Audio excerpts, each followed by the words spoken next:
And we are back. We back. Yeah, man. Man, if y'all don't see, man, we got us a special guest tonight, man, as we recap this Atlanta Falcons versus the Washington Commanders, man. And so without further ado, man, those of y'all who might not know who our partner is, and those of y'all who do, I want y'all to, man, give it up, man, for Dukes the Scoop, man. Philip Dukes, man. What's up, my brother? What it do? What it do? Man, I'm all right, bro. Man, hey, man, he damn Falcon, bro. Golly, bro. But hey, man, mess up a wet dream, my boy. You hear me? Wow. Mess it up like that. Just Yeah, bad bro. off the rip. Man, you know what, man? I saw a lot of good tonight. I think the biggest problem with the Falcons, especially for fans like us, is when you see how the game could have been won. And when you see how things have happened and things could have went differently and they didn't. And from the naked eye of somebody who doesn't have the coaching chops of a Raheem Morris or a Jimmy Lake or a Zach Robinson, and you can still bro, simple football to keep running the ball, my dog. Call a timeout. Like simple stuff, bro. Clock management, bro. I'm telling you, man. If you ask me, Christmas may have just left, but I believe one of Raheem kids asked for a timeout for Christmas, and he was trying to make up for it. One of his kids asked for some extra timeouts for Christmas, and he was trying to hold on to him because he sure was not trying to use them in the game, and I don't get it. I don't get it. Right. Yeah, clock management was horrible. Shout out to Daryl Foster, man. Hey man, I blame this game strictly on clock management and the coaching. I don't understand for the world of me. We had 2 timeouts with like 30 something seconds when that completion was made, and we let it click down to 16. I don't understand that he had 3 timeouts before halftime, and he did not call one. And like I kind of was thinking, all right, well, they don't want to, leave too much time for them to get back and maybe score for the second half. But that time, going for the game-winning field goal, like we needed to call a timeout. Time is much more valuable than timeouts, and I don't understand why we didn't call a timeout. I blame that on coaching. Raheem, that I chalk this loss up to you because like we could have gotten the way Penix was throwing that ball and the way everything was going right. I think he could have got the extra 10, 15 yards, so it wouldn't have been a 56-yard field goal. You know what I'm saying? So that kind of very frustrating. The do-rag dude, Penix, he that dude, man. He the truth. Like that first interception, that was a blown. The receiver and him went on the same page, so he threw the pick. But he didn't let that rattle him. And then on that 4th and 11, and he threw it to the Kyle Pitts.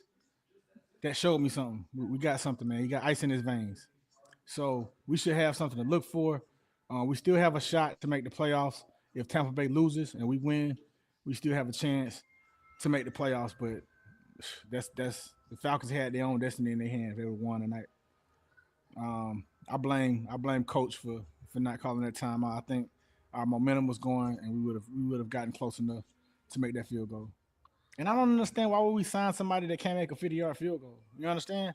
Like we should have got Georgia Rodriguez. He out there. I think Rodriguez would have put that thing through. You know what I'm saying? I don't know who this kid is, but that's all I gotta say for now.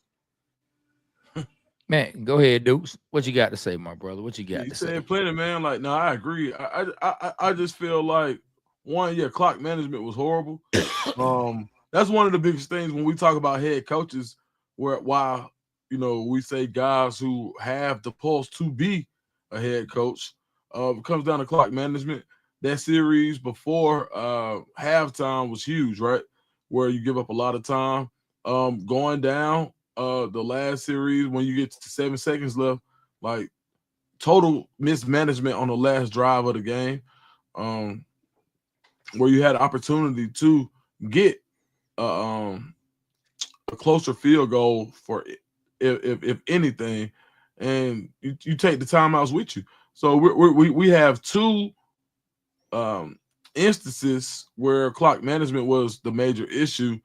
And then outside of that, I mean, you can't really be mad. You can't be mad at Penix. I was just talking to Kodak from iHeartRadio in Atlanta, Kodak like, oh man, Kirk Cousins could have did that. Like, bro, no, he couldn't, bro. Like, we got the guy, Nah. bro. Nah, we got the guy. Like, straight up. Like, Michael Penix is your guy.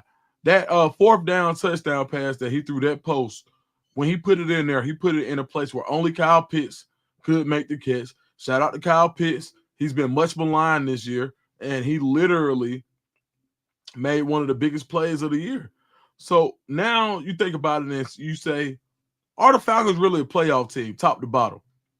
Dan Quinn is battle tested. Dan Quinn has been to a Super Bowl. Dan Quinn took this game personally. Dan Quinn knew that even if they like they were going for it regardless when they got down to third and goal, like on the 2.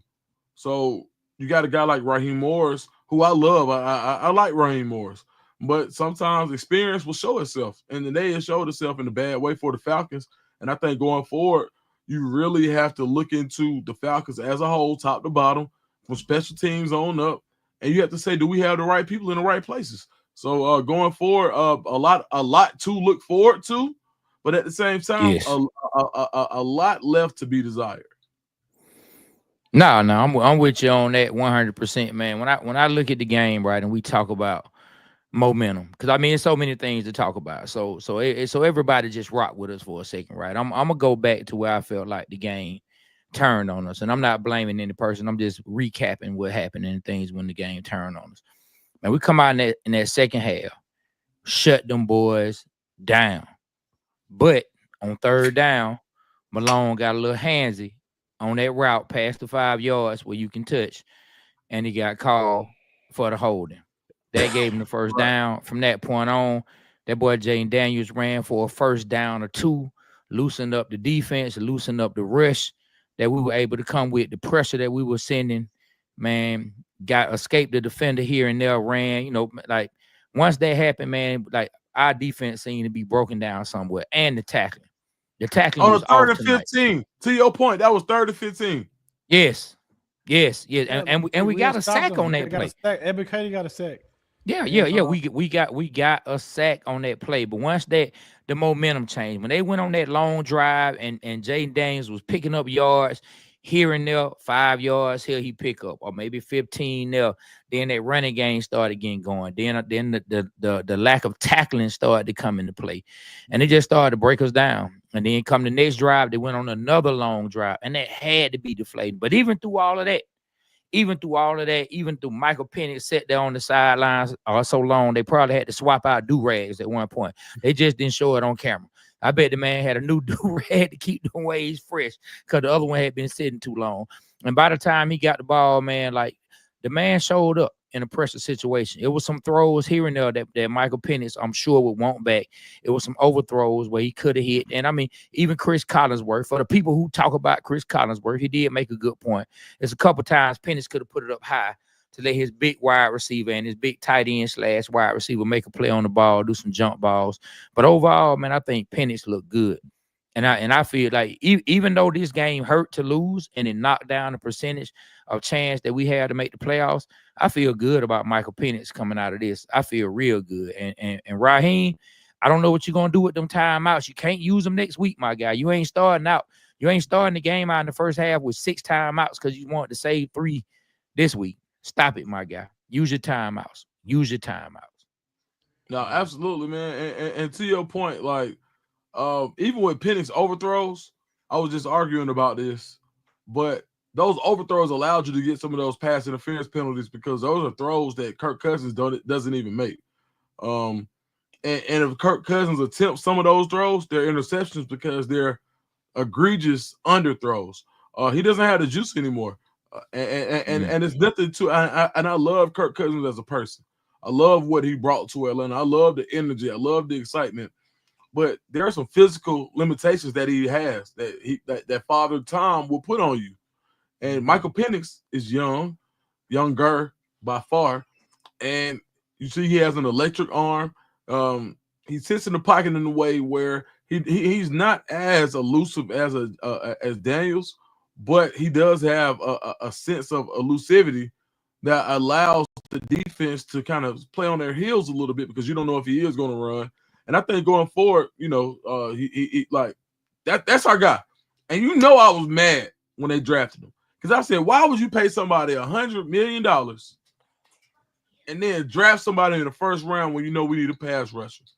But I do want to give a shout out to Raheem Morris, because since he's, after the bye, involved himself more in the defense, you've seen way more pass rush, right?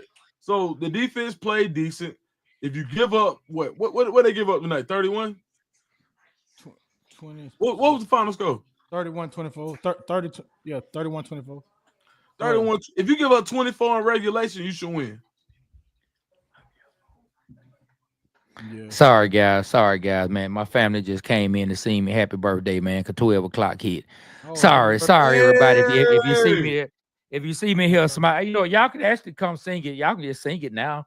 Like it's okay. Go ahead, crank it up one time. The Stevie Wonder version, though. Let's go. Happy birthday to ya. Man, that bitch happy birthday to ya. Happy birthday to ya. Happy birthday to ya. Hey. Happy birthday. Yeah, thank y'all. I love y'all. Hey man, y'all send some super chats through, man. Send some from my dog. Babe. Hey, I appreciate y'all giving us a second to just, just take a quick break, man. I just hit a milestone birthday, man. The family came in to see me. Happy birthday. I'm sorry, Dukes, for interrupting, man. They were singing. I know I was sitting here with a crazy looking grin because they were sitting over here singing in silence. But go ahead, jump back in. I'm sorry, my brother. I'm sorry. Thank y'all, everybody who wished me happy birthday. Appreciate that. No. That's it, bro. Like I feel like I said what I had to say. But let me ask you this. What's up? If there was anything the Falcons could have done differently tonight, what would be the top thing on your list to correct in order to become a playoff team? Man, I would have took more risk rushing, blitzing, putting blitzing back. Because every time we blitzed him, he made him, like most of the time we blitzed him, he made a mistake, threw a pick on one, got sacked a couple times, So I definitely would. Because you see, just all the quarterbacks that we don't blitz on, they pick us apart. From two rookies did it. Drew, Denver quarterback and Bo Nix. Yeah, Bo Nix. We didn't rush him; he just picked us apart. And so, I would definitely put more pressure on the quarterback for sure. And like you said, they have been getting more sacks since the bye week, and I think they got 2 sacks tonight, maybe 3. But man, like Trey said last week, man. Running quarterbacks, man, really. You know what, man? We need to get some athletic linebackers. I'm not saying I like dude Ellis and whatever, but we need to get some of them Deion Jones and them fast linebackers that can really catch a running quarterback like that. Because at this rate, it's not gonna happen. Yeah, Smile Monday from Georgia would be perfect, right? Yeah. We need some more speed. We definitely need some more speed at linebacker.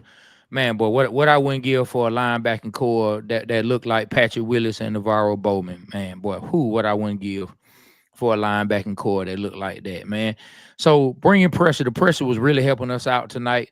Man, but like I said, man, once Daniels got out a little bit, I think it kind of slowed everything down. Like once he escaped 1 or 2, I think it kind of slowed him down. Timeouts would be the biggest in this game, but if I had to say, like, what do the Falcons need to do to become a playoff team? We still need to cut down on just the little penalties here and there. And like, man, and coach got to manage the game better. Like, man, when we doing something and it's becoming a strength, man, let's stick with it. Like, even B. Rich saying, hey, when we have pressure, we causing mistakes.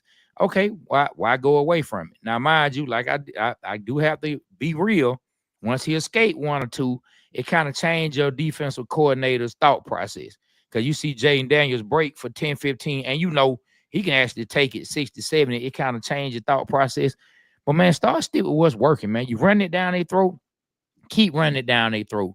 But what happened when they went on those 2 long drives, right? When they went on those long drives that pretty much ate up the whole third quarter, it kind of took some of that running away. It kind of like, man, because we had all the momentum. We were running the ball effectively. Like, we were holding like the time of possession, man. Everything was coming across good. But once they went on the long drives, the tackling started getting weaker and weaker. Jaden Daniels started breaking our runs more and more. And it just seemed like, they were trying to play catch up from that point. But even with that said, we still tied the game. Our quarterback still took us down and tied the game. And our defense got us a stop to get us the ball back, to give us an opportunity to win the game. And our coach, hey, man, that man trying to save timeout. I think this man has timeouts on his vision board, because I think he needed to put some timeouts on his vision board, because he needed some to throw on his vision board to have him win the first hit, because there's no reason he held on to those timeouts. Raheem got to answer for that. Raheem has to answer for why he held on to them timeouts, because even with the blitzing stopping or slowing down, even with them running the time of possession in the second half, keeping Penix completely off the field, even with some overthrows, even with mistake after this or mistake after that, defense and Penix gave us the opportunity to win the game in regulation. And our coach made it to where we got stuck around a 56-yard field goal. And that's unacceptable. Every few yards, it looked like that field goal may have missed by maybe 2, maybe 3 yards. What would another 5 could have done for us? What could another 5 done for us? You know what I want to point out? Man, I didn't realize Judon was that slow. Look, Judon lost a lot of steps, man. Like I think this is gonna be his last year. He definitely looked slow out there on that field. I think Kirk Cousins could run faster than him. So, I mean, I'm glad you brought that up, because that brings me to my next point.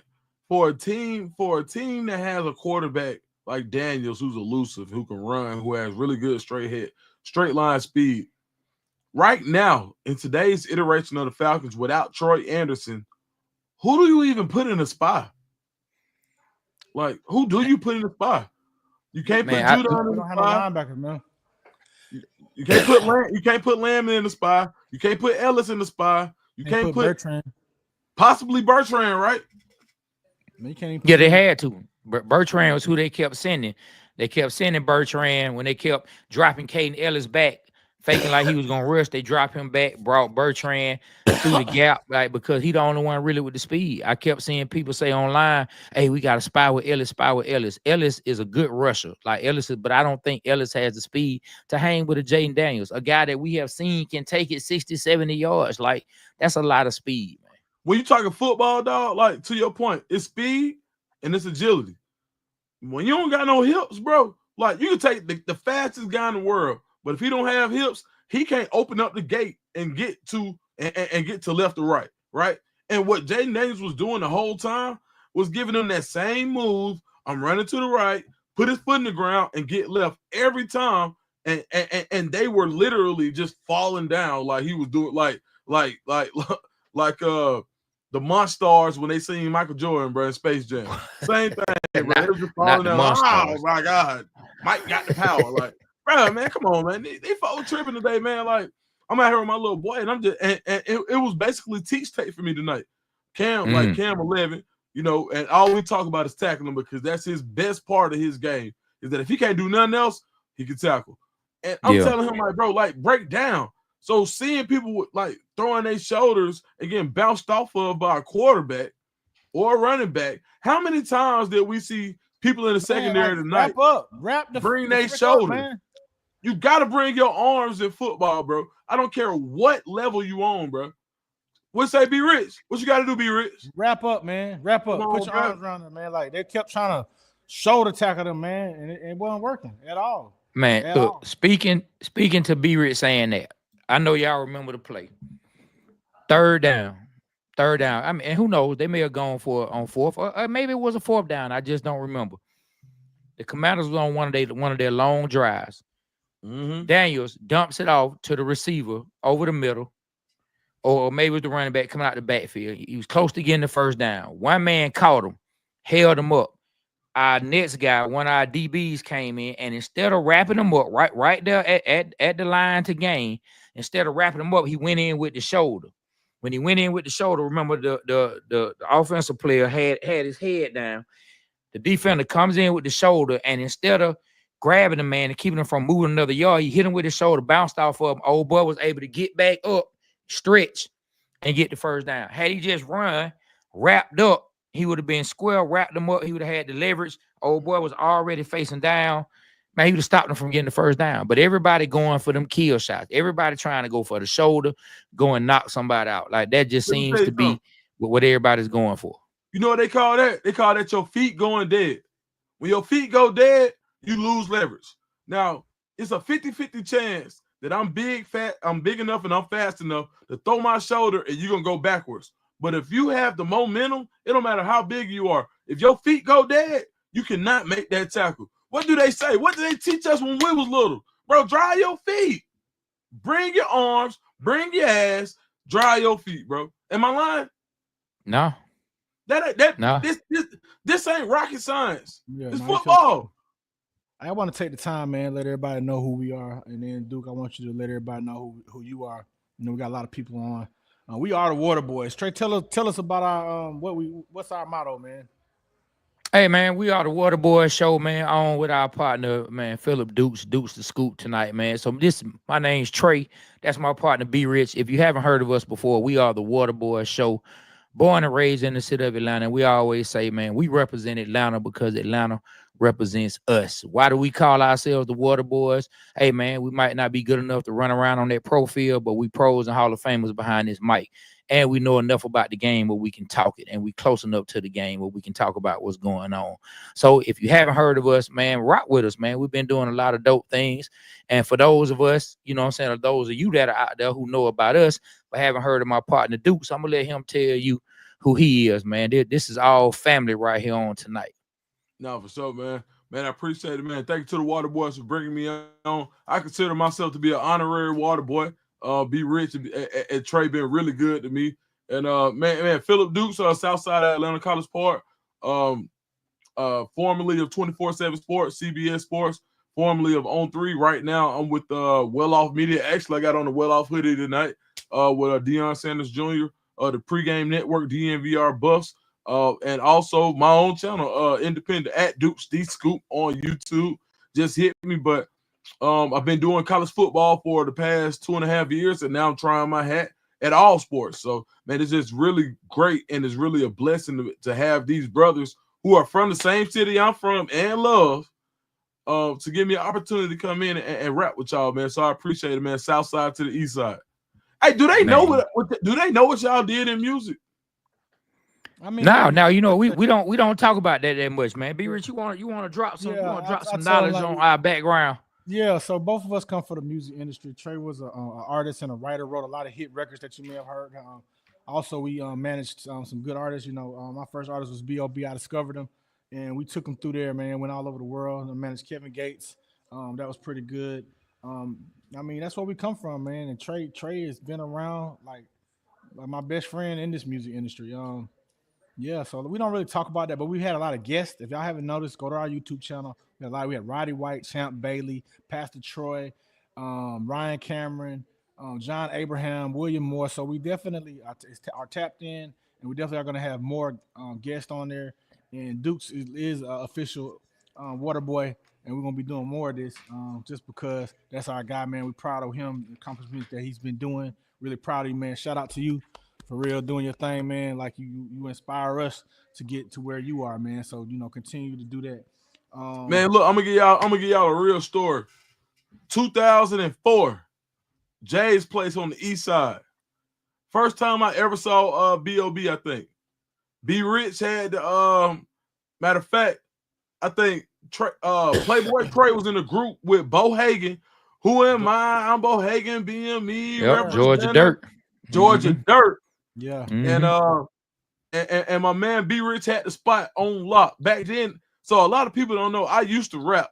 Like I was all right. But listen, these guys taught me so much about the industry, how to make yourself a brand, how to rebrand yourself when your brand gets stale, right?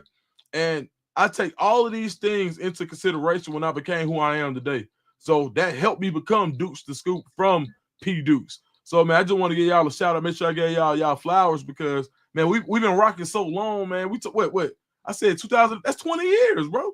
Man, long time, man. And Dukes, then listen, those of y'all, man, who follow Dukes, don't let him shortchange you on how dope he is, man. Tell that man to spit a verse one day.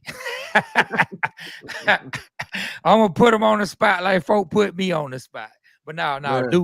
Dukes, man, that definitely, man, that definitely one of my rap partners. And now in this podcasting game and in this content game, man, Duke's been really giving us, you know what I'm saying, a whole lot of game, man. Giving us a whole lot of game, man. Hey, so I want to ask one question. Yeah. Why didn't Raheem call the timeout? What was he thinking? Like, Trey, what was like, you know what, Trey, do one of your takes. What was he thinking at that time? Man, what was he thinking? He was thinking, oh my God. I know Martha, because I don't know his wife's name. I guess her name Martha. Oh my God. I know Martha said, old Johnny need a timeout for the new year. Oh boy. Hey, luckily I ain't gotta pay for one. I got these timeouts the good folks at the NFL gave us. They gave us 3. Why should I use one of these timeouts? Why should I pay when I can use one of these? We good to go. I'm gonna snatch this timeout from here and I'm gonna put it in my son's stocking and I'm gonna be the best dad available because it's more important than winning this game. Thank you, Lord, for the timeout. We appreciate you. And right now, he's looking like a fool in the press conference, having to explain why he didn't use the timeout. My guy, use the timeout. Take a timeout from overthinking and use the timeout on the field. We are tired of these. That's why I call them the blood pressure birds, because I'm sitting there, I'm minding my own business, I'm drinking water, I'm trying to stay healthy, I'm trying to do my thing and enjoy a night with my wife and kids, and this man don't call a timeout. Blood pressure shoots up through the roof, and next thing you know, the blood pressure birds got my head about to explode because I can't understand why a grown man who at least, I don't care if he's a head coach, if the man at least played a game of Madden, he know to take a darn timeout in that situation, and he didn't take a timeout, and he stood there looking cool. He stood there looking cool, looking up at the board. Then he looked back down, and he looked back at the board. Ain't nobody got nothing to say to you, coach. You ain't gonna find the answers there. Call a timeout. Yeah.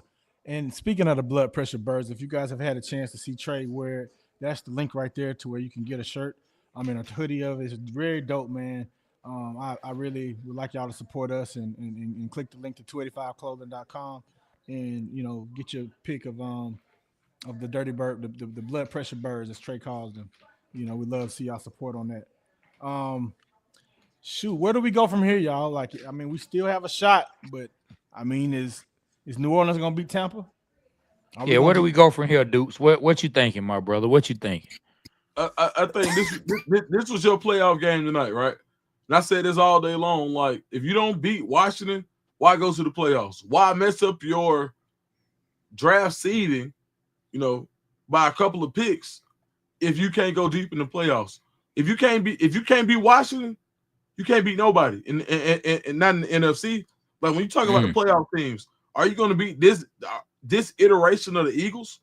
Are you going to beat anybody from the NFC North, the Packers, the Vikings, the Lions? Like, so if you can't beat it, like, now, could they have been beaten tonight? Absolutely. The game was right there. But what did we prove tonight? We proved tonight that the Falcons were ill prepared for playoff football because that timeout, those timeouts, it was 2 of them. Two very blatant situations that the Falcons did not use. So you're not ready for playoff football. So I don't want to substitute a higher draft pick by making the playoffs, by sneaking into the playoffs next week, right? Because you know you ain't finna do that. I don't want to substitute that draft capital for one more week of going to the playoffs when you know the Falcons are ill prepared to go deep. And usually, I'm not like this. Like, look, bro. Like, I don't put a lot back here. I got Cass. I got Colorado. Like that red helmet, yeah. Yeah, man. Hey, my man D Bass, David Bassity, Arthur Blank, right-hand man, gave me that personally. He saw me on the show. He said, Dukes, you need a real helmet. Met him by Cumberland Mall, pulled up, gave me a bunch of Falcons gear, said, we're going to be straight this year. I said, D Bass, listen. If y'all don't do right, I got to tell the truth. He said, we want you to. We want lifelong fans. I'm telling you, the Falcons ain't did right, bro. But you know what? You know how they can really fix it, in my opinion? How? Go ahead. How? Let them folks who they built the dome on top of their church have Sunday service in the offseason. Let them folks come have church at the dome, bro. Y'all let Kanye record a whole album there. Yeah. So they might as well just open it all the way up. You know what I want to say too? Like, what I am happy about y'all is I'm happy how Penix played. Yes. We was gonna lose. I like the way we lost. I mean, I don't mean to say that. I like the way he came out and gave us a chance to win. And we got the ball back. He drove us down to be in field goal range. And Matty Ice, you know, like he had ice in his veins, man. He was doing his thing, man. Like, he didn't get rattled. And that right there shows me a lot. I got something to look forward to the next couple years with the Atlanta Falcons and Michael Penix. He wasn't rattled, y'all. He fumbled, picked it up. He threw an interception, came right back out, drove us down for a score. He threw his first touchdown to the person he got his first interception from.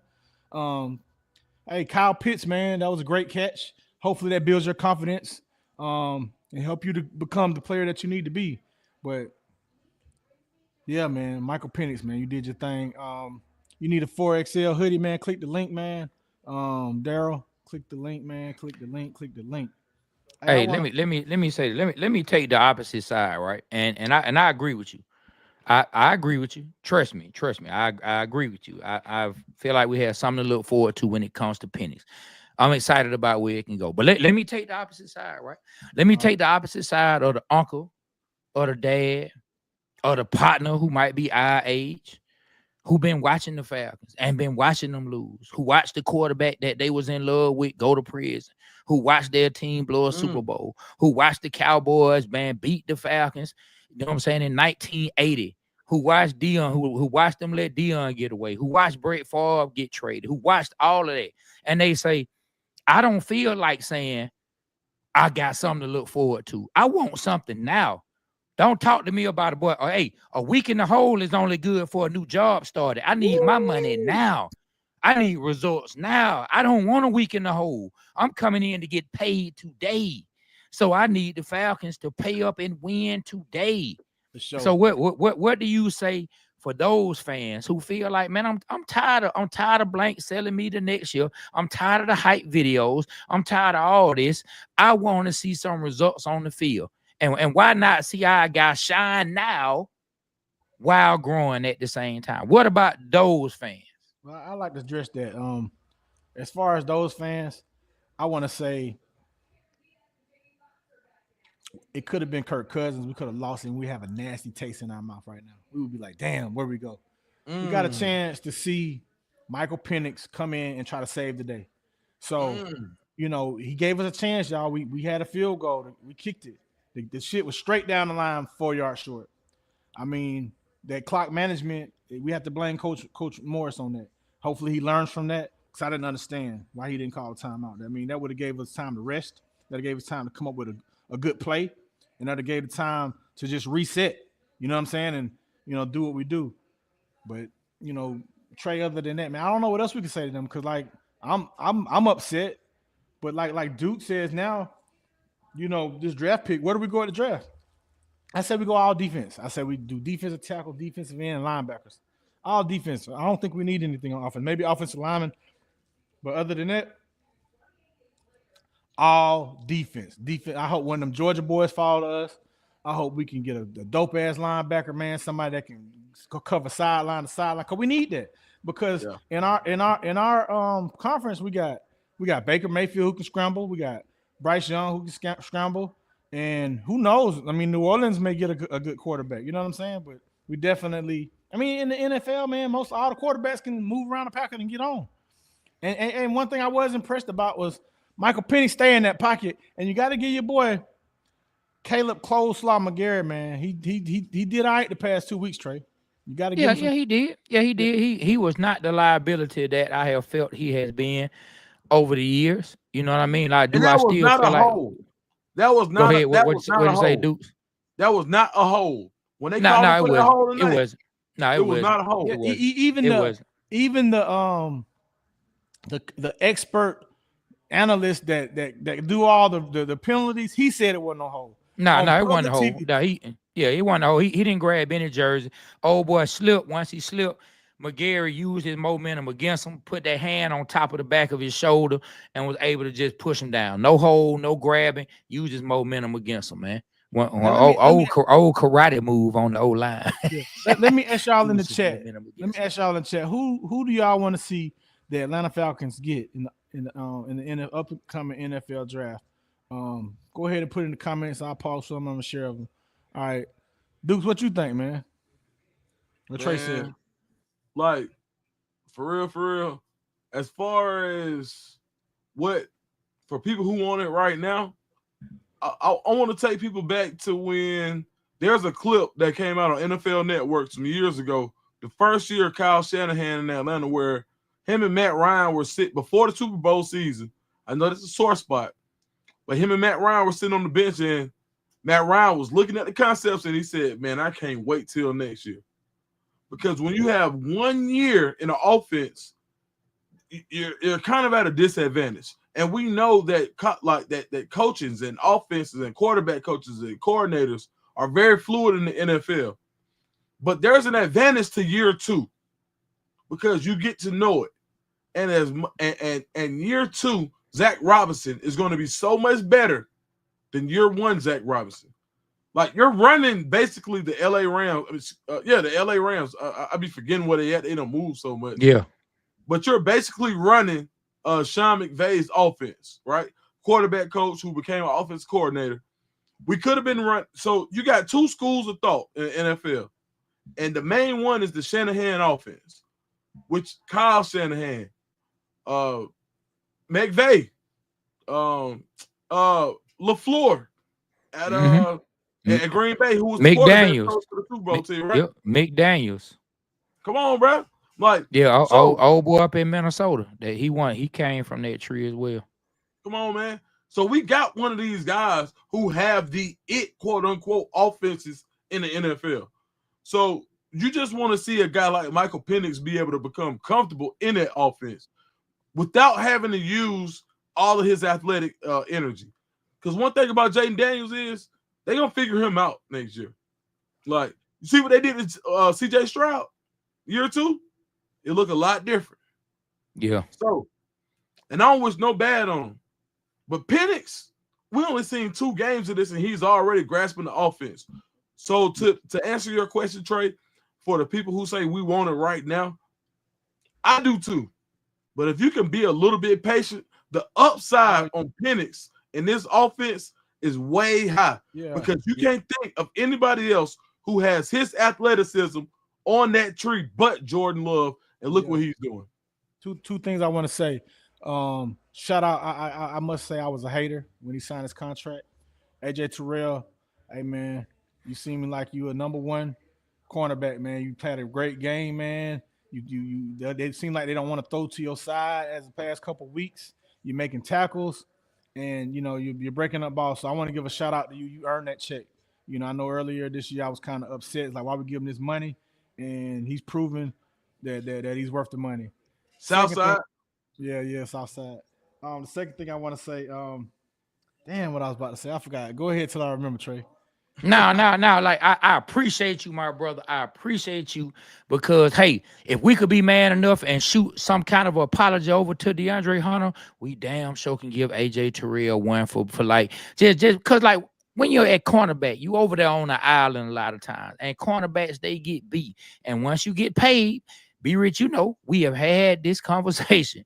Boy, folk be in their pocket, man. He making such and such money. He shouldn't get beat. But, man, they get beat. It's the nature of the position. And I feel like he wins more than he gets beat. Yes, he's had some horrible games against, when you look at the guys he struggles against, it's the bigger wide receivers who also have some speed. AJ really struggles with those type receivers, but it's only a handful of those guys who he will face on a consistent basis. So he is a good player in my opinion. Somebody said AJ can't tackle. Man, I actually feel like AJ is one of the better tacklers, you know what I'm saying, on the field. Like, has he missed a tackle? Line, but it's okay. Yeah, I'm saying, has he missed one here and there? But AJ, he'll come up and hit. But man, I appreciate you saying that about AJ. Now to Duke's point. Now, so I took the side of the people who want it now. So let me talk about what could happen in patience.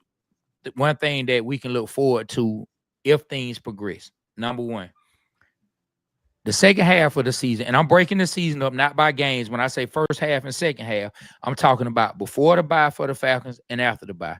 After the bye for the Falcons, if we can bottle that up and bring that into next year and build on that, hey man, defense looking okay. Whatever Jimmy Lake, Rod, and the staff did, whatever they did, and looking at the defense and getting pressure and starting figuring out how to use Caden Ellis and get those sacks, if they can build on that, man, year 2 for a first-time defensive coordinator in the NFL, because yes, Jimmy Lake called defenses in college. He was even a head coach for a short time in college in Washington, but he never called defensive plays in the NFL. If year 2 can look more like the second half, which is after the bye for the Falcons, man, we looking like we might have something to look forward to on defense, and especially if they can get more players in who can really, hey, we get a little faster at linebacker, keep Caden Ellis because he definitely makes plays, can get to the quarterback, but get a little faster. I think you're gonna have to find a safety that can replace Simmons, because I don't see them re-upping Simmons on another contract. They're gonna have to find a young safety or find someone else who can play next to Jesse Bates. So I think you'll have some in year 2 on him. Now, year 2 on your offensive coordinator, that's where a whole lot of growth is gonna have to come from. First year play caller, period. Like from what I read in his resume, he's never called plays until this year. He's been a part of them. He's been in the meetings. He's seen the concepts, probably helped scout some stuff, probably came with some ideas. Hey, what do you think about this? What do you think about that? But we all know it's a big difference once the moment hits, and now you got to react, and now you got to plot against, and now you got to strategize against in the heat of the moment and react and adjust. And so let's see how he can improve in the offseason. Let's see what he learns about himself that he feels like he can do differently. And let's see what he learns about himself as a play caller now that he has a different quarterback with a little different skill set than the one before. He's not a runner that'll take off, but there is some threat with Michael Penix. You can run the boots. You can get him outside a little more. You know what I mean? So the offense does change some. And I did like that they started out with some play action under center tonight. They had a couple play actions from under center. And I did like that. So those are some things that we can look forward to see how these 2 coordinators progress. You know, this team reminds me of, I'm not talking about talent-wise, I'm just talking about, you know, things that could happen. It reminds me of Kyle Shanahan's first year with the Falcons and Dan Quinn. And, you know, we start off real good, kind of similar like this team, and then we kind of, you know, had a mishap and didn't make the playoffs. The next year, it seemed like everybody bought into the system, believed, and we went to the Super Bowl. We should have won, as everybody know, the 28-3 collapse. I feel like we ain't questioning Zach's calls anymore, like when Kurt was under the cut. You know, I'm not saying like it may be like, why you run there, why you do this, but like it seems like he's setting things up, and Penix kind of like, you know, is making him look good. So I do see a better, because I ain't gonna lie, like I was really frustrated with Zach when Kurt was under center on a lot of games. This game, I wasn't frustrated with Zach. You know, he got us, he called us down and put Mike in the right position to score a touchdown. I hated, man. The Washington Commanders, they ate up damn near the whole third quarter. We had 3 and out, and then in the fourth quarter, I think they had the ball total in the second half over 16, 17 minutes of NFL time. That right there was crazy. They dinked and dunked us and got us through there, man. And Jay, hey man, I like Jaden, man. I think the Falcons had wanted to, he was like their top quarterback, and then Michael Penix, I liked him, man. I really like him. Man, let me ask Dukes a question. As Dukes threw on the almighty Triple OG brand hat, man. Shout out to the good folks at Triple OG. You know what I'm saying? Lotto and my boy Stacy Lace, man. You just missed them last night, dude. Stacy was in the building, man. Man, I missed it. Yeah, man. He had just left right before you got there, man. But let me ask you a question. Let's talk about personnel. And one of the biggest conversations that I feel like will be had between us and other people who talk about the Falcons and what they should do next with said players. Let's talk about one specifically. The one who made the game time catch, which was a really good catch, went down low. Penix put it on, and he could catch it in between 2 players. What do the Falcons do with Kyle Pitts? You can either say what do you feel they should do, or just what do you think will happen? From reading the way things have gone, you can take whatever side you want. What they should do, you got to let them go after you showcase them, right? I think next week, if I'm the Falcons next week, I showcase everything that he can do against the Panthers, right? And then I let him go. Because you don't have a play. If you have a true tight end, you don't have a need for Charlie Warner, right? You don't he's a goal line guy at best. But having to bring in a guy on running plays on where everybody knows you're going to run and Kyle Pitts ain't in the game as the number 4 overall pick, you aren't getting value for that selection. Now, 4 years down the line, who cares about value? But for what the Falcons put into him and what they will have to put into him going forward, based on the fact that other teams are going to see him as a pass catching threat, I would showcase him and move him out. But what do I think is going to happen? I think the Falcons are going to Falcon, and I think they're going to do what they usually do, which is, yeah, all right, give him a boatload of money. They're going to offer him as much as they can. He ain't played to get a boatload of money though. To me. No, I know. Yeah. I know. I said the Falcons going Falcon. That's what they do. I say Kyle Penix needs to put more effort in there, man. Like Kyle Pitts. Yeah, I think what I said. Kyle Penix. Yeah, man. But don't speak that on our boy. Don't speak that on the do-rag, dude. I think he needs to he ain't giving out the effort. I feel like we could have kept Janu for that. He with Miami now. He had like 76 catches this year. We could have kept him. Mike, you know why he had 76 catches? Because Mike McDaniel understands, right? I got a tight end that runs a 4.5 40 even at his age. I need to use him. And he puts him in positions to be successful, right? Yes. When you got a mismatched guy, you put him in positions to be successful. The Falcons offense, when you look at the Rams offense, go look at it. Who is the tight end that's successful from the Rams? That's your offense. That's what you're running. Tyler Higbee. So the current iteration of the Falcons offense isn't predicated on having a guy at tight end who can go for 1,300 yards as a mismatch. You need a guy who, when they run outside zone, is a threat to block and clean up your tight end. And there's not a linebacker in the league scared of Kyle Pitts. Yeah. That's the difference. Man, Diana said, Duke, you all right. The Falcons going Falcons. Shout out to Diana, man.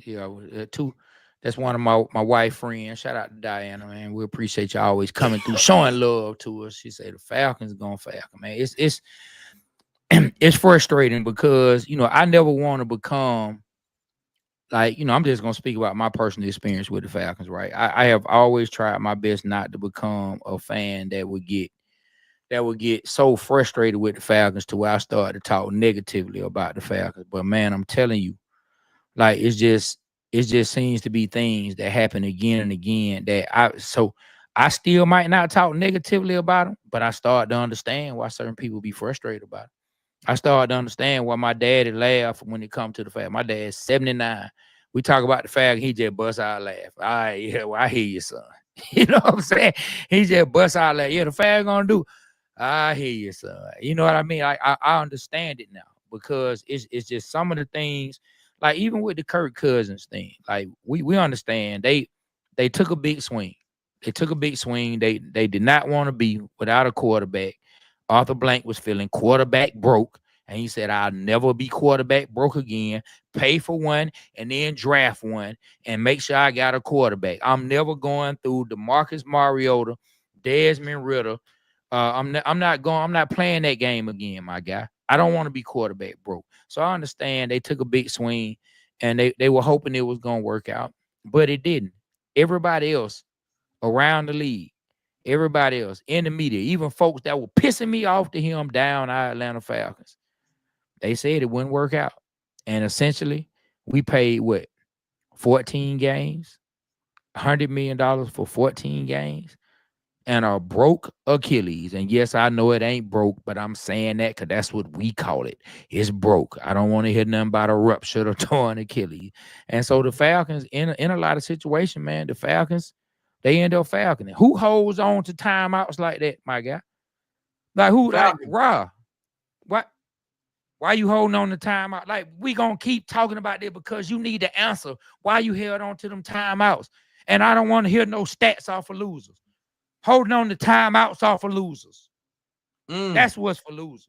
Holding on to imaginary timeouts that you can't take nowhere with you. It ain't like they tangible, like you get a VIP card for, hey, man, this guy had the most timeouts. Hey, let's just bring him in, give him a suite on us. You ain't finna get none of that, right?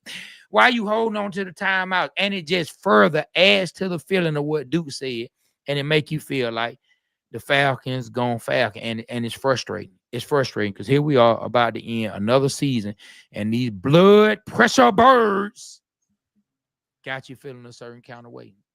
And when the combine roll around, we're going to see some dudes run around in shorts, and we're going to get hyped up again because we're going to go to YouTube and watch all their highlights, and we're going to be excited. And when the draft comes, we're going to be excited again, and the cycle starts all over. But at some point, we got to get this thing back rolling, man. We haven't been to the playoffs since 2017. Now, since 2017. Hey, Trey, I want to make one point about Kyle Pitts. So a lot of people saying, like, he got one more year here, but he's eligible to be re-signed, right? Or you can extend him now. And if you don't extend him, he becomes a free agent next year, regardless of what type of season he has. So the Falcons are at the spot where they say, do we want to keep you long term, or are we going to let you go? And I think that's the question. So let me ask y'all this. Trey, Rich, be Rich. Do you sign him to that long-term tender, or do you let him go? Talking about Kyle Pitts. Let's go be Rich first. You on mute, B. You on mute. Some kind of way you muted yourself. Oh, I don't want to see Kyle Pitts go somewhere else and ball out because he's still a young player. You saw tonight he made the game-winning catch. I don't want to break the bank for him. I do want to, have some hope and see what's up. If we could trade him and Tyler Algier for Brock Bowers, man, I'm all for that. But that ain't happening. You know what I'm saying? But that's what I would like to see. But I know I'd be going in on Kyle. I still got belief in him. I think what pisses everybody off is how he just seemed to be loafing out there, and that can be fixed with the right coaching and the right, he set his mind and the right attitude. I think that could be fixed, and maybe he's still hurt, bro. I don't know what's going on because his rookie year we ain't see that. His rookie year we ain't see none of that. It seemed like ever since he hurt himself, he just seemed like he take plays off, and I don't know if that's due to an injury. I don't know if that's just due to his psyche or whatever. But what I didn't like what he did was when Penix took over, he said, "I just work here." That right there kind of rubbed me the wrong way. So we'll see, man. We gave up a fourth. We drafted him 4th overall, Dukes. We could have got the Chase, man.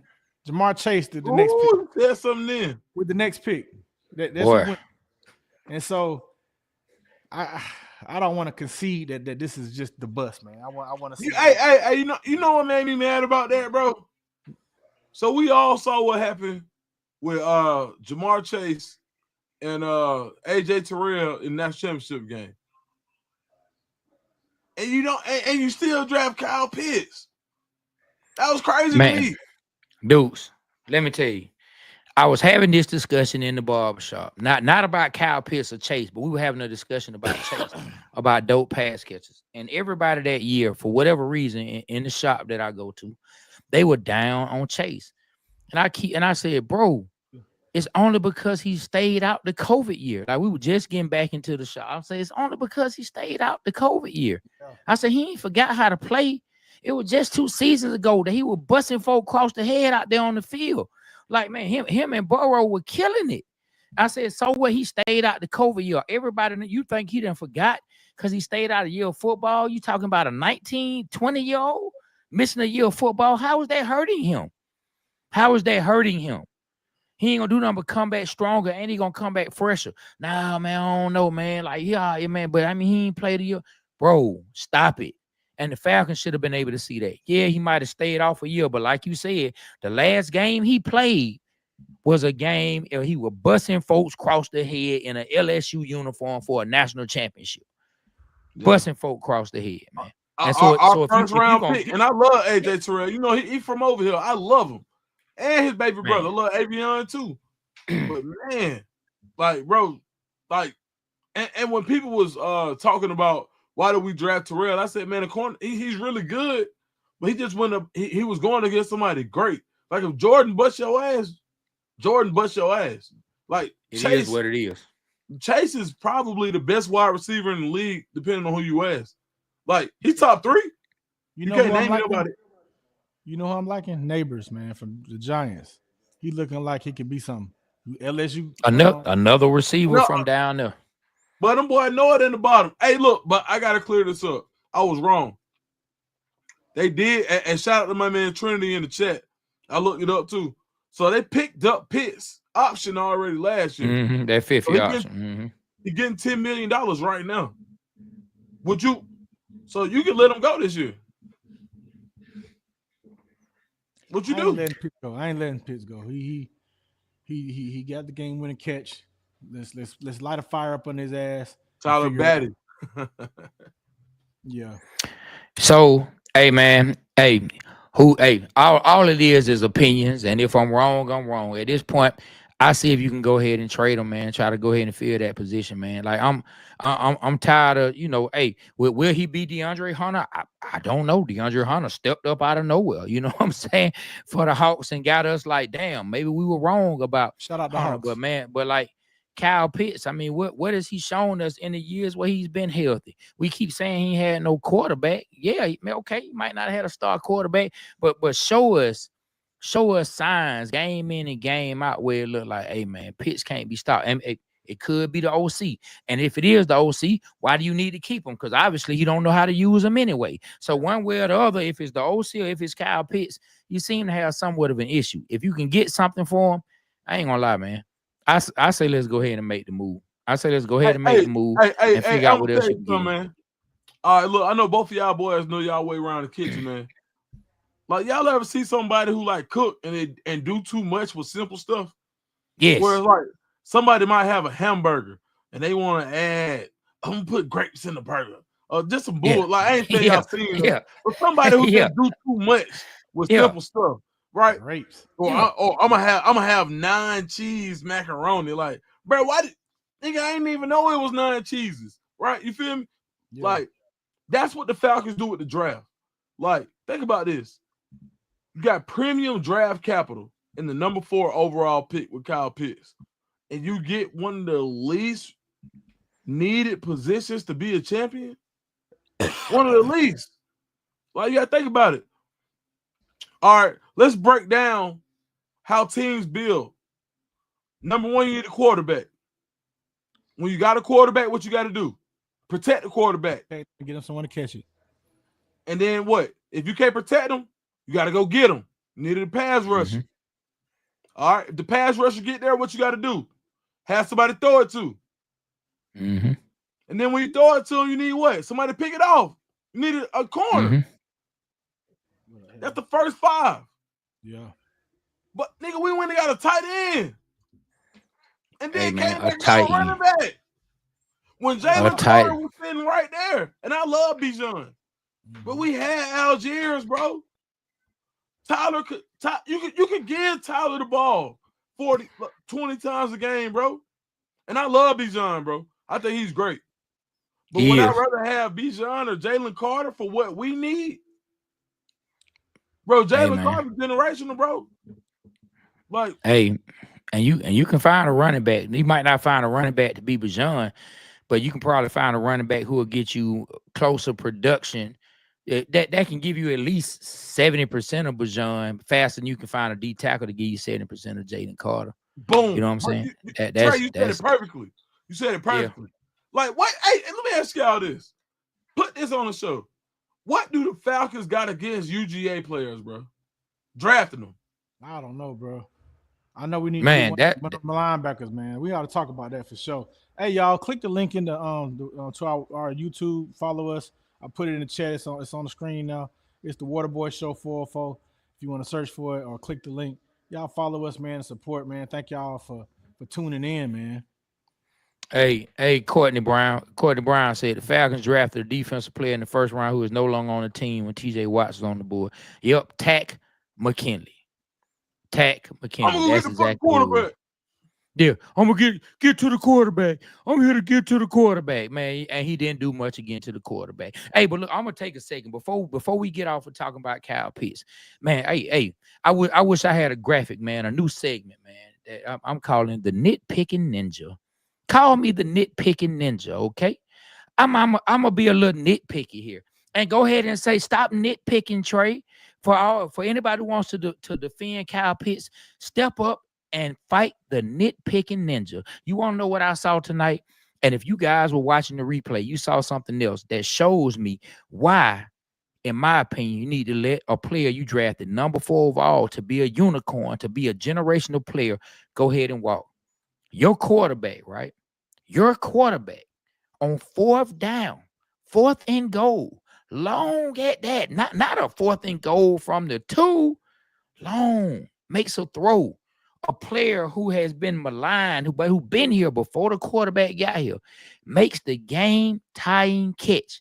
That is also your rookie quarterback's first touchdown. When they show the replay, a player brought the quarterback the ball for him to have. Had it awesome. just like this. That was Here, awesome.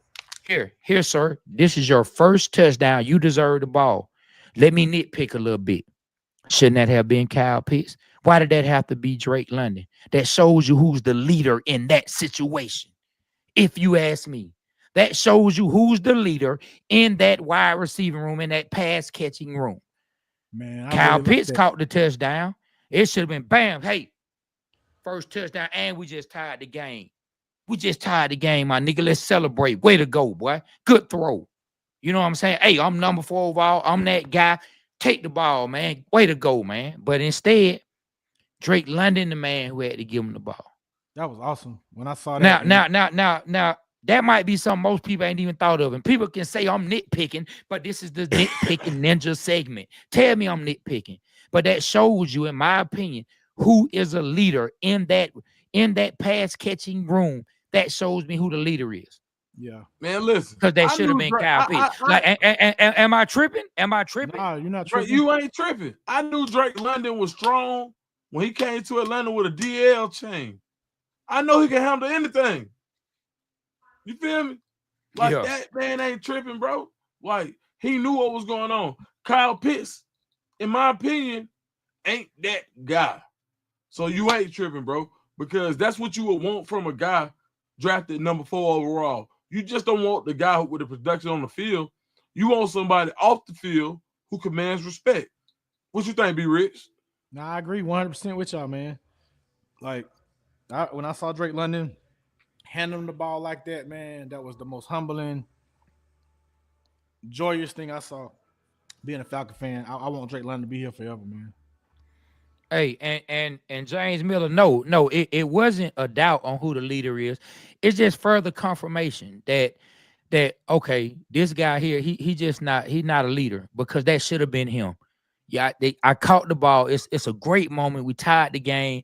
Man, let me make sure I get up and give him this ball. Yeah. You know what I'm saying? Like it should have been second nature, just like that.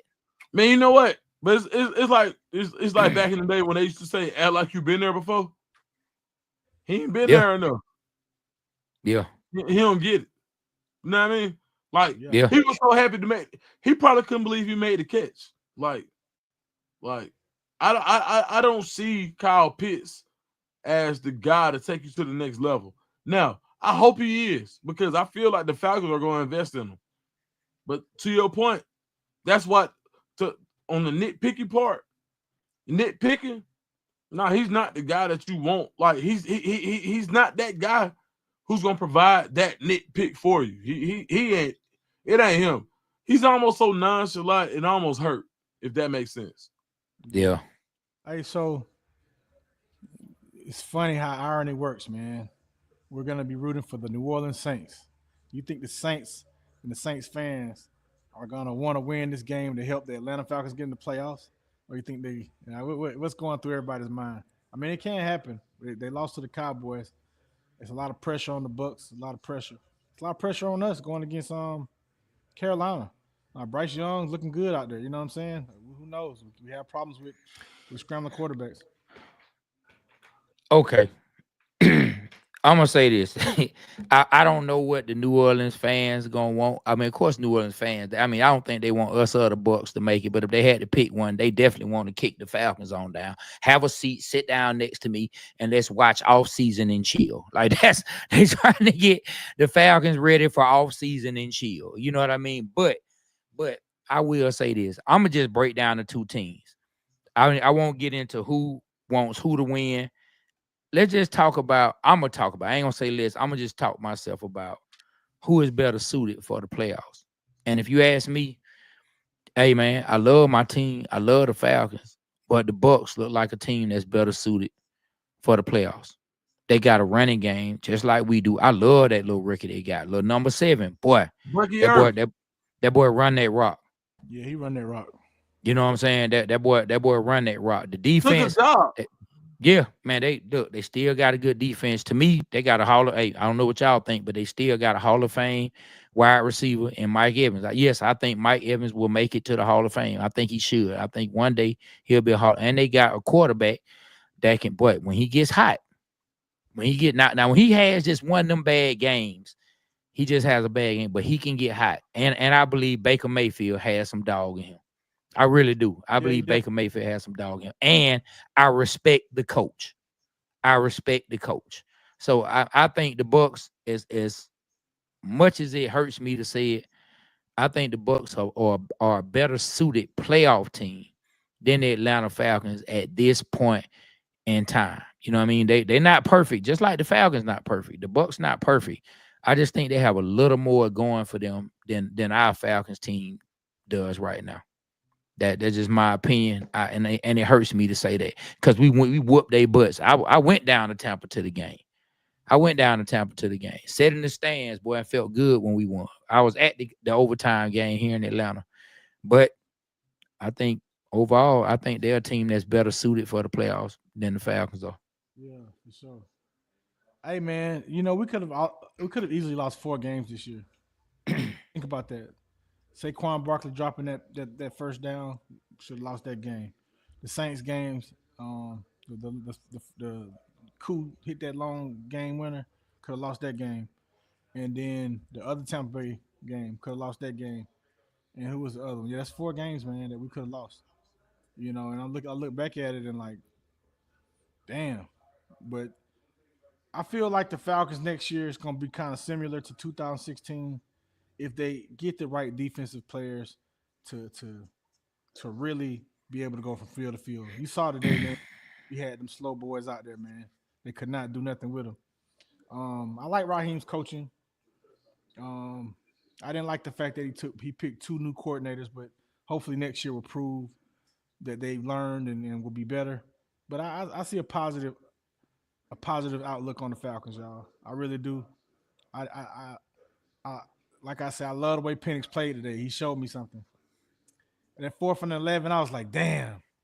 Like, and they hiked the ball over Bajan's head, and it was like, you know, it was goal. We had like 25 yards to go, you know.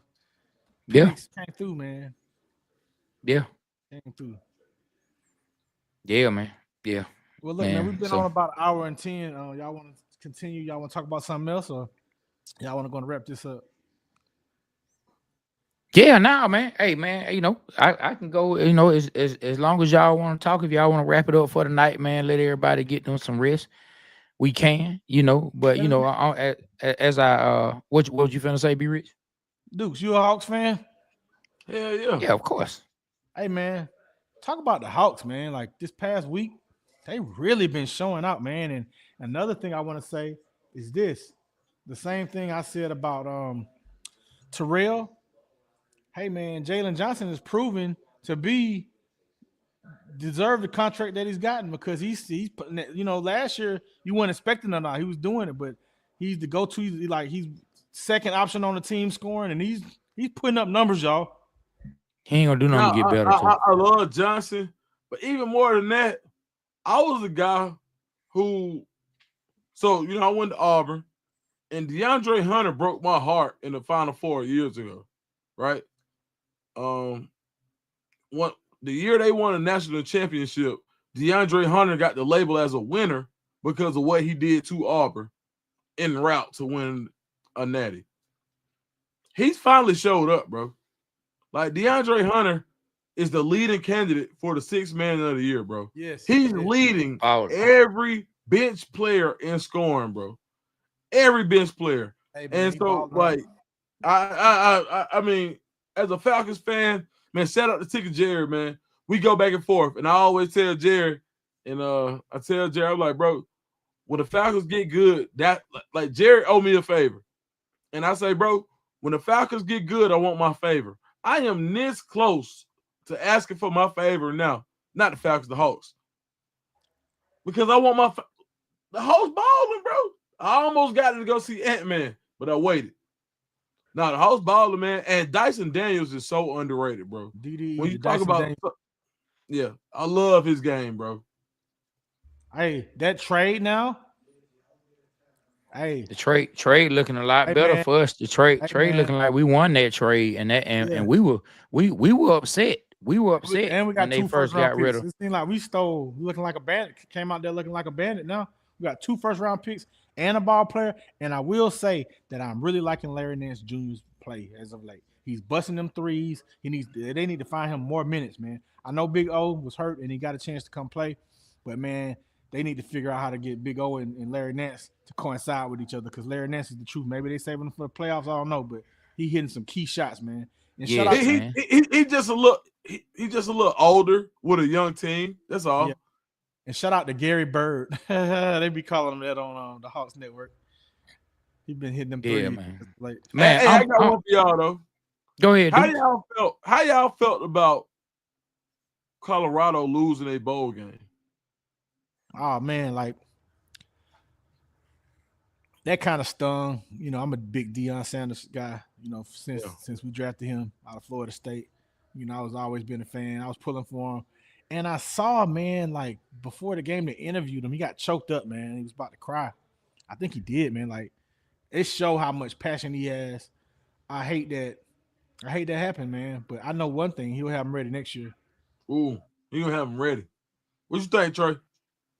Man, when it comes to them losing the bowl game, so when you talk about Colorado, right? At least I'll just speak about what I see online, right? Not even my close circle of friends. I'll just talk about what I see online. You always have one or the other. You got this set of fans, or you got that set of fans. One set of fans who want to see them succeed. Then you got another set of fans who, no matter what, they just want to see them fail, right? And when they get in these matchups, especially a game like this, you want to see them be able to take a hold of a game like that, get in the bowl game, go ahead and knock that hurdle down. So next year is not a question on, oh man, with Deion in Colorado, they can't even get in the bowl game. And now it's gonna be they got in the bowl game, but I mean, look at what happened. I'd rather see them knock that hurdle on down, get in the bowl game, knock it on down, so it's nothing to be discussed. And now the measuring stick for the next season is playoffs. You know what I'm saying? Because now what the talk is going to be now is, who cares they got in the bowl game? They got beat. They ain't going to be able to do nothing. They got a new quarterback that's going to have to come in. They ain't going to be able to do this. How they going to replace Travis Hunter's playmaking? They ain't going to be able to do. And I would have liked to see them have a better showing. I definitely would have liked to see them win the game. You know what I mean? I definitely would have liked to see them win the game, because, I get tired of hearing the talk. Me personally, and to me, a lot of the talk is unwarranted. I see people just arguing about it for no reason. Man, you know what? So we all got a mutual partner, right? Moss B. Oh yeah. Moss B can't stand Deion Sanders. Moss B might be the most blackest person I know in history, and he don't like Deion Sanders. And we talked about it last night at your party, Trey. And he was so happy to see Deion lose, because he wanted to say that Deion is a liar and he's this and he's that and he's that. But for the haters, I'm going to say this, and for you, Moss B, and I love you like a brother, but for you, Moss B, Dog, do you not understand that Colorado has set themselves up for success? They was playing with house money when they won 6. Nobody had them winning 9, bro. Do you know how many folks, how many pundits made jokes about the quote-unquote Louis luggage? They was like, oh, that Louis luggage must be some Jan sport. Paul Feinbaum, my dog, y'all been on Feinbaum a few times. I know. Feinbaum was tripping like, oh, hey, Deion ain't finna do nothing. Jason Whitlock, Fatlock, Shitlock, fuck Whitlock. Him, right? Whitlock, man, said that man was gonna win three games. So, man, shout out to Deion, man. Like, you know, and not even because he showed me love, but just because of who he is to the community in Atlanta. And matter of fact, for my folks, like, so you know, I got a big Colorado fan base, and a lot of them is on my channel. Y'all, I always tell them what prime time meant to us in Atlanta. Yeah. Outside of everything, while we here, Trey and B Rich, 2 really Atlanta legends. You feel me? Tell me what prime time meant to y'all. I'm gonna let B Rich go first, man. I'm gonna let B Rich take this one and go first. Go ahead, B. Man, I remember I was wanting us to draft him from the get-go. The Falcons need to get him. I played high school ball like in 11th, 12th grade. And I used to I wanted to play safety and cornerback. Now, I'm Deion out here. I just remember him against Clemson saying he going to take it to the house, and he did it in the bowl game. I think it was a bowl game. He took it to the house and won a touchdown, and just from then on, man, I just wanted him. And then the way he came into Atlanta, man, with all the jewelry on, and he's talking about it's going to be a lot of O's in his alphabet suit. And this and that, talking about how much money he was going to get. And then just to come see him the first game, man, he took the second punt return back for a touchdown, man. That ish was awesome, bro. Like, it just turned Atlanta up. Then he played for the Braves, man, doing this thing. He meant so much. It hurt me, man, when he left. It hurt me. And then from hearing back from you know, interviews that he's had, you know, the Smiths, man, they ain't even give him an offer, man. And to me, as an Atlanta fan, I feel like I was robbed. Because I felt like in 92, back in Black Jerry Glanville, that was an exciting team, man. That was an exciting team. I watched the documentary on that, and, man, they was fun to watch, man. You know, like, geez. You know, besides Michael Vick, man, Deion Sanders was one of the most exciting players to watch on the field. He was one of the first defensive players, cornerbacks, to make you want to watch him on defense. I mean, I don't really look at players on defense like I do on offense, but he was one of the ones that I like to see play. When he left Atlanta, I was mad. He came back to the Dome, and Jeff George threw him that pick, and him beat up Rise in that game, and he, you know, said this is his house. That hurt. I didn't want to see it. Yeah, I didn't want to see that, but hey, he means a lot, man. And then when he you know, won a Super Bowl with San Francisco and Dallas, you know, I was happy for him. And then when he said he was gonna coach, and he went to Jackson State and he coached down there, I was pulling for him. And I ain't gonna lie, I think a perfect Cinderella story would be, and I hate to say this, Colorado fans, but for him to go coach FSU and take over that program and take it to the next level. But I don't like the fact that he's coming in stealing our prospects from Georgia, man. I don't like that, man. I don't like that. Look, Deion, stop, man. Go to the West Coast, go to Nebraska, get all those people. Say go to Nebraska. So let me tell you, man, what Deion meant to me and the city of Atlanta from my perspective. Now, I'm gonna use some analogies. So, you know, as Chad Ochocinco like to say when he with Uncle Shay, stay with me now. You know what I'm saying? Just stick with me for a second. All right, so you know you're in a situation, right, where people looking down on you, they've been shining on you, man. Maybe you been broke, maybe you couldn't get the girl, maybe you just had some ugly shoes, maybe you had an ugly outfit, and all you think to yourself as you lay in your bed at night is, boy, I can't wait till I get a fresh fit to put on and get back to school and show them. Or I can't wait till I get me a brand new car and show them. Or I can't wait till I get some rims so I can show them, so I can let them know that I'm shining too.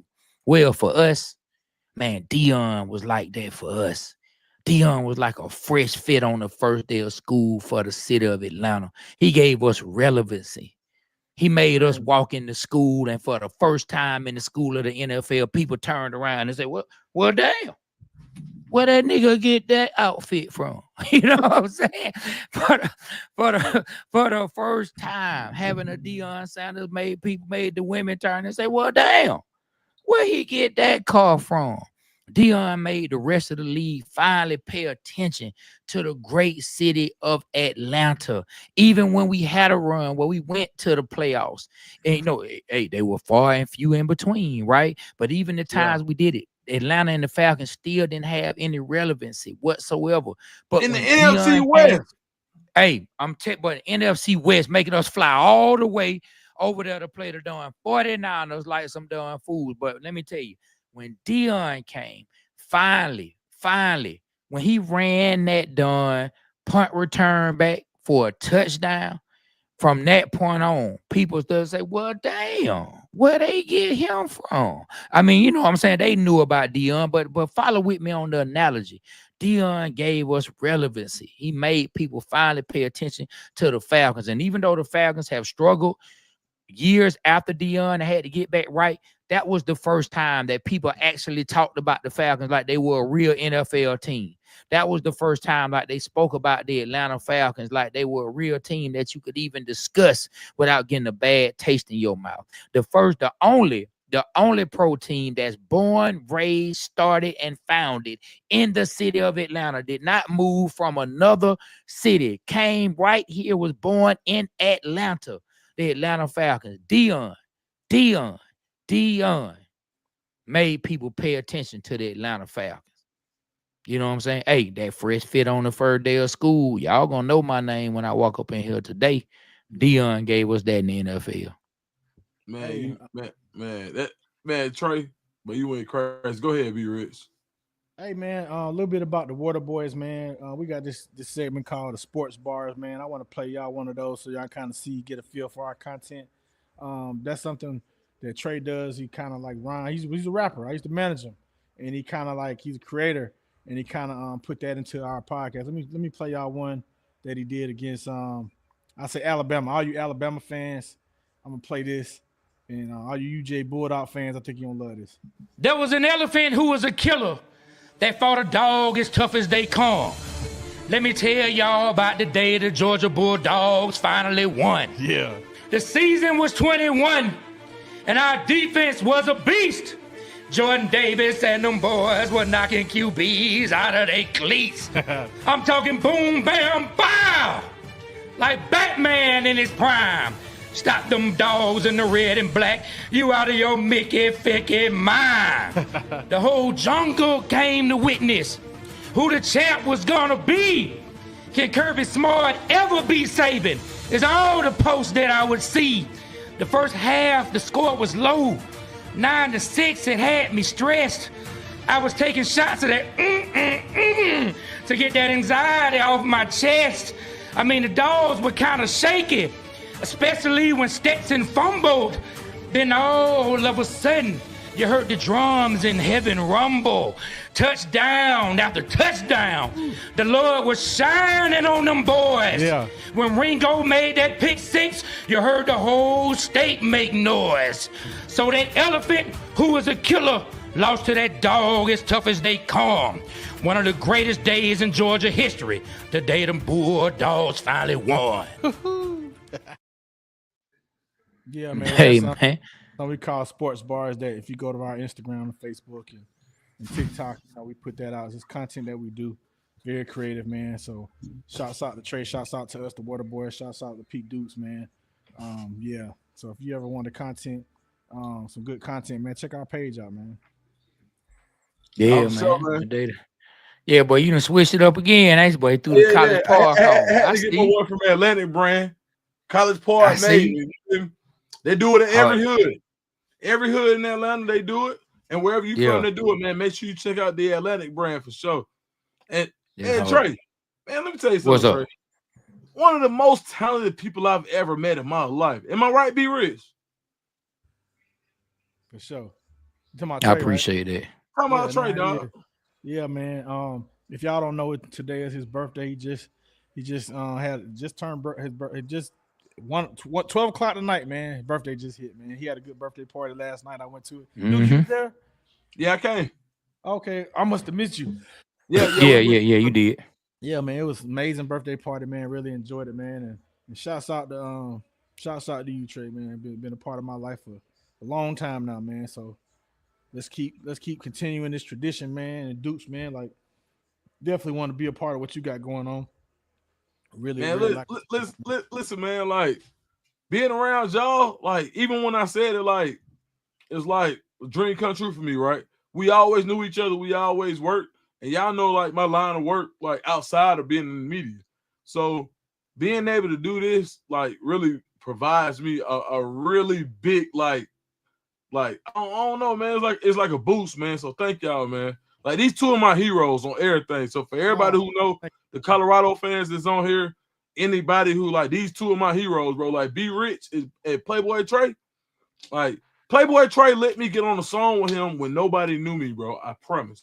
Hey, let me say this. Let me say this to make y'all more fans of us.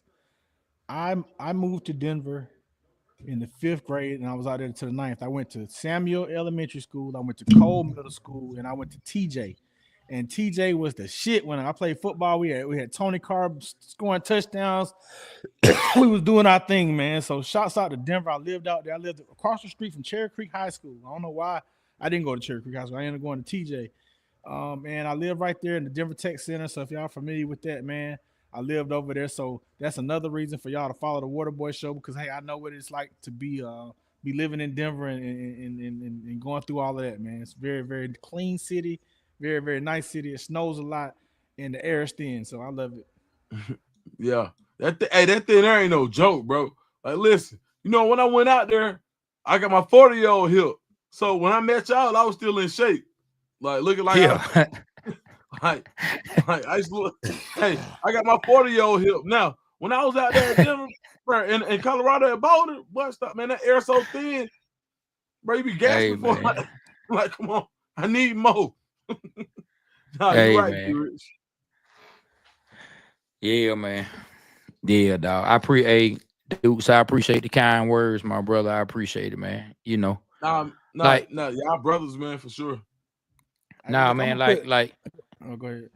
Nah, go ahead. What you finna say? I'm gonna put Dukes on the spot, man. We're gonna do this every week with y'all, man. Ain't that right, Dukes? Yeah, for sure. Nah, I like the vibe we got. I like it. Man, so just what I was about to say, for everybody, I'll take a time to just say something just away from sports, man. Like what we've been blessed to be put here to do is be creators. And I just want everybody to know, like we all are creators in some form or fashion. You know what I mean? If you believe that you made in the image of the creator, then you have to be a creator yourself. And we just some guys that just trying to follow that path and create. And I truly believe that anytime you create something positive, no matter what it is, no matter how big or how small you think it is, if you're creating something positive, you're blessing somebody.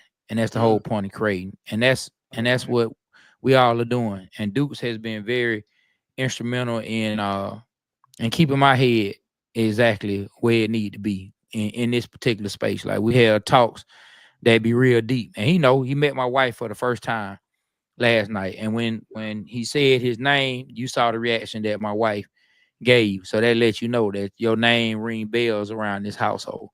So I salute you at the same time for helping me stay on this creative journey, helping me stay with my head in the correct space that it need to be, because the creator put us here to create, and that's what we doing, trying to create real dope things for all of y'all. Everybody that's been following Dukes, he take it very serious, been creating real good content for y'all, and really takes it serious and wants to give y'all something dope. For everybody that's been following the Waterboy Show, a lot goes into what we do. Like we really don't just pick up the mic and just start talking. That we really put thought into it and want to create the best it can to help entertain somebody, help inform at the same time, help entertain. Because we really just want to bless y'all in some form or fashion, man. And that's why our motto is we represent Atlanta, because Atlanta represents us, because we truly, we go into this, with a representation mindset, with a blessing mindset, and just trying to walk that creative path. So I appreciate y'all, man, rocking with Dukes, and I appreciate all the folks who've been rocking with us for rocking with us. I just want to say that, man. I really appreciate you, Dukes. Shout out to Don Javon. He's saying he's been rocking with Trey since Erlene's son. If y'all didn't know, That's man, Yeah. Trey was a rapper. Who Man. am I really? I'm just Earlene's son. The second one, the first one was born stillborn. Made her feel like she ain't want to have another, but my big sis told her that she want a brother, so she had me born in the D.E.C. East Atlanta, nigga, what it be? Earlene's son, Earlene child, crazy nigga, but the nigga still went wild. You know what I'm saying? But hey, Y'all man, want to check that song out? Go to YouTube, type in Playboy Trey, Earlene's son. Check it out. yeah, I'm just Earlene's son, man. Yep. too hard. Hey, man. So the Falcons, man, they disappointed us, man. I blame it on clock time management, man. I blame this one on Raheem Morris. Michael Penix threw a ball up the middle. They caught it, man. Had 30 seconds left, 2 timeouts, and we let it tick down to 16 seconds. Whoa, that hurt. What don't you know? Having more time on the clock is more important than having timeouts. Burn them timeouts up, man. Think we could have won the game. We had a chance to win the game. The kicker kicked it. Hey, what y'all thought when y'all saw the kicker kick the ball? Man, let me ask this: Have either one of y'all? Can y'all look this up? Can either one of y'all look up and see has Raheem said anything in a press conference about it? Are there any quotes that maybe it could be on Bleacher Report in the Twitter feed that goes up on the app somewhere to see if he's been asked about that? See if he said something about timeout and somebody if we could find out a quote he said about it, I would like for us to address whatever he says about it. Put it in the chat, man. Type in the chat if y'all. He did. What did he say, Dominique Jenkins? Definitely. Yeah, because I haven't looked anywhere else. We just been this. Oh, he said it's definitely a lot of his fault. Yeah. So I want to hear what he said because I haven't looked around. We haven't really looked around. We just been tapped in with y'all. He said he thought they would get to the line faster. That sounds like an excuse, coach. Hey, what's up with you, Chris? A1 Forever. That's one of our content partners right there. Chris, real dope dude, man. Real dope dude. But yeah, man, he said he thought they'd get to the line faster, man. Come on, Coach Raw. Come on. Why you want to put that in your come on, don't put that on your players. Go ahead and call the timeout, my guy. Call the timeout, man.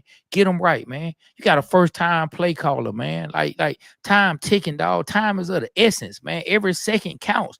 You got a rookie quarterback. You don't want to put him in any more stressful situation. Every second you take away from him is adding another second of stress on that man. You know what I'm saying? Like dude said, it's that easy. It's that easy. It's that easy. It's that easy. And it's just the truth. Every second that you take away from your young quarterback and your young play caller, you add another second of stress on them in an already stressful situation. Man, come on, man. You right, bro. You right, bro. Hey, like straight up. I'm with you either way, but when you right, I'm really with you. You know what I'm saying? Come on, man. Like, come on, man. Every second you take away from your young dog, even if Kirk was the quarterback, you got a young play caller that you put them in an even more stressful situation because now he's thinking, I don't know if we can get to the line because everybody know this. Even those of us who may not have played on a pro level, everybody knows they know it's a certain amount of time that it'll take them to throw the ball a certain amount of yards. They didn't practice how long it'll take them to run this distance, get the ball, get everybody lined up, possibly clock it, how much time they might have to get everybody lined up, run this team off, run special teams on, get it down, get it snapped, kick the field goal. Like they practice all this stuff. And so every second you take away, you start to take another page away from the playbook that you can't do anymore. Fuck. Now we 4 more seconds down. Okay, we can't even do this no more. Oh man, we're another 5 seconds down. Man, we can't even do that because we know we have this amount of time, man. Stop limiting your team, man. Stop putting them in that stressful of a situation, coach. Like you're a head coach. Trust me, my guy. You know way more about football than I do. But even me, a guy who was real dope at Madden on Gresham Road, knows to call a timeout. Call a timeout, my guy.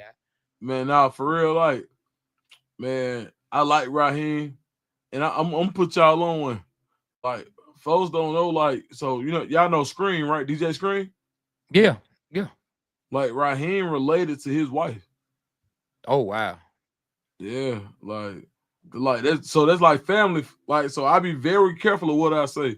And I got to go to a Falcons game and cover it as a media person this year. and Raheem was looking at like the game that he said stats are for losers.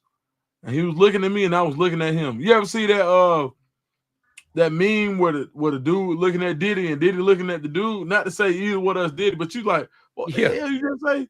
Like, yeah. Because like there's something to be said for stats, bro. You just can't say anything, make it sound cool, and it go. If Raheem, if we won 11 games already and we knew that we was in the playoffs, that would have sounded cooler. But now knowing that we gonna try to back our way into the playoffs, we finna try to backdoor into the playoffs. What more Atlanta shit is it than trying to backdoor your way into something? Man, like, bro, no, bro, we tired of that. And then they learned from Chicago's coach. He did the same thing, bro. Then you learn. He got fired for that. Man, I was cussing at the TV, and I'm not even a Bears fan. I was literally going crazy. B Rich, go into that, B Rich. Give us a little more. Go ahead, B Rich. You snap with that. Go ahead. I mean, I look at it like this. You just saw a couple weeks ago that Chicago's coach did the exact same thing, and he got fired for it. And that was on a lesser level of the stakes at the time. We playing all the marbles, bro. We got to win this game. I mean, bro, you got to learn from the past. Call the timeout. I was tripping. At halftime, I tried to give you the benefit of the doubt where he don't want to leave too much clock on the line, you know, da. But there, you can't, bro. You fighting for your life. It's sink or swim, bro. And let me tell you, B-Rich. Yeah. No, go ahead. Look, let me tell you, to add on to your learn from the past. Raheem, weren't you on the squad when Dan Quinn had to hire a damn clock management person? Weren't you on the staff? Yes. Yeah, my guy. You were on the staff when Dan Quinn called himself hiring a clock management guy. Come on, my guy. I'm not saying you need to hire one, but you need to be making sure you understand what you need to do with clock management. Yes. Come on, man. That man turned into Mike McCarthy right quick. McFly. Yeah. You know what I'm saying?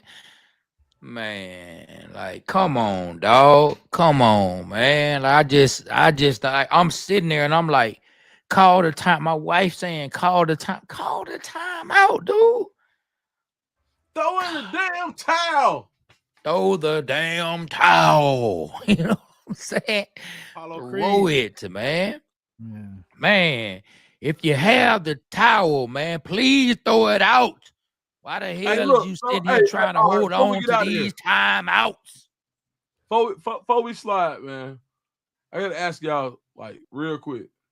Go ahead, my brother. Give me a good takeaway from the Falcons game tonight and Colorado's season. I don't care what order, Trey or B Rich. A good takeaway from tonight. I guess number one, I'll start with stats are for losers, and apparently timeouts are for losers too, because you held on to them and you lost. Another one, I'm just saying. My other takeaway from tonight is it's just 2 games. But I think we got a young man who can play the position.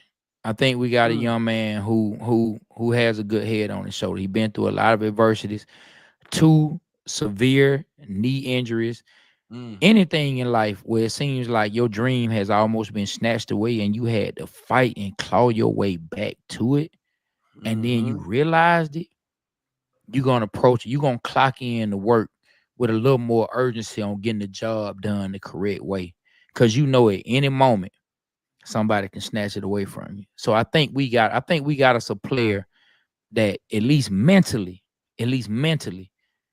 he gonna step into it with that mindset. Yeah. That this could be my last. You know, I can give one on Colorado. Or do you want to give one on Colorado? Be Rich. I mean, on Colorado, man, I just want to say, like, the take I have is watch out, man. Prime is coming. Coach Prime is coming. He gonna go through the portal, get them players. He gonna recruit, steal them players. I mean, I see the marketing. I'm pretty sure there's plenty of teams with jets but they made it a point to show out their jet. They made it a point to have Warren Sapp on there showing off the jet. They made it a point, and if I was a kid that's being recruited by Deion, I'm like, oh, the jet. And then they made a point to say, hey, we got everybody insured for this bowl game. I know that, we didn't make it to the college playoffs, but everybody's insured. And I'm pretty sure every doggone college team insures most of their kids. They may or may not, but they're pointing it out. They're making it known. They're blowing their horn. So I give that take on the Colorado, man, for you. Much love, man. Like, Colorado, like, Atlanta, like, I'm really from the A, like, just like, all of us are, right? Like, really, River College Park. But when you talk about a fan base that took me in, dog, that was like, Deuce, you with us, bruh. So, and it's prime time. They don't understand, like, how much prime really mean to folks from Atlanta, bruh. Like, even at my last job, I'm working for, like, a national, like, entity, and they didn't get it. They was like, oh, why do you like Deion? Like, nigga, that's Deion Sanders, bro. Like, what? Bro, in Atlanta, when I was running touchdowns at College Park on Bill Badger Field, going 60 yards, bro, I'm high stepping, bro. Bandana on. That's the truth. Like, that's a true story. Like, that's what I wanted to do. I wanted to make Deion proud before I knew him. And that's how a lot of us were. You feel me? Like, folks don't know how good of an athlete Trey was. I'm talking football. Trey was a full baseball player, but guess what? Deion was our hero on both sides. Am I lying, Trey? Man, Deion, dog, this man balled out for both teams. Man, hey, anytime a man can be sitting up there in a darn football uniform with a Major League Baseball cap on that he actually wears and plays in the game, anytime a man can helicopter from one game to another and actually play, that's a different type of individual. For the same city. That's a different type of, for the same city. For the man, and it hurt. It hurt when he left. It hurt when he left. No, it is what it is, man. Man, look, dog. For me to meet him and find out he one of us, I say this on this show. He one of us, bro. Like, Trey, he took me in like you did. I swear on everything. Same way you came and got me. Like, I like this young nigga. I like him. Deion gave me the same way, bro. He one of us. I believe it. Everything. That's what's up. Yeah. That's the saying, boy. Blade put that what you say. Look and good, play what, good, play good. They pay What up, good. bro? Y'all would have made millions because he got a business mind like you. Hey man, you know what though? We just not getting into this game. We're gonna do great in this, man. All of us. We're gonna support each other and help each other out. And we're gonna take this game to the next level, man. Like we're gonna be the newcomers. And we're gonna show out. On that note, Trey, man, take us on out, man.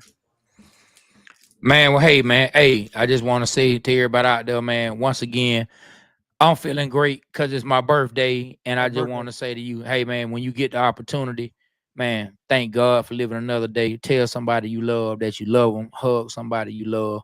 You know what I'm saying? And, hey, be proud of yourself. Give yourself some grace. Make sure you give yourself some grace. And then get your ass back up the next day and go accomplish what you want to accomplish once again. On that note, man. Tell them where they can find us, Trey. Oh, man, you can find us, man. You can find us on YouTube. You can find us on IG. You can find us on Facebook at The Water Boyz Show. The Water Boyz Show. TheWaterBoyz Show. You can find us on all platforms, man. And remember, give yourself some grace. And when you're done giving yourself some grace, realize where the mistakes came from. Get yourself up the next day and go out and make it happen, man. We represent Atlanta because Atlanta represents us, man. You want to say something, Deuce, before we get up out? Hey, Deuce, let them know. But y'all said everything, man. Like, let them know where they can find you. Let them know where they can find you. At Dukes D Scoop, Twitter, Instagram, and YouTube at Dukes D Scoop. But man, hey, one time for the Water Boys, man. Hey, these my heroes, bro. I'm so happy to be here. But nigga acting like a preteen, but I appreciate it. Man, and thank you for all the birthday wishes, everybody. Trust me, it does not go unnoticed.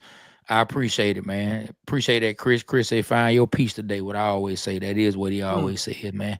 Yeah, man. Hey, but on that note, we finna get up out of here. So on behalf of myself, Trey, my partner, Be Rich, and my partner, Dukes the Scoop, the Waterboy Show, we are out. Yeah.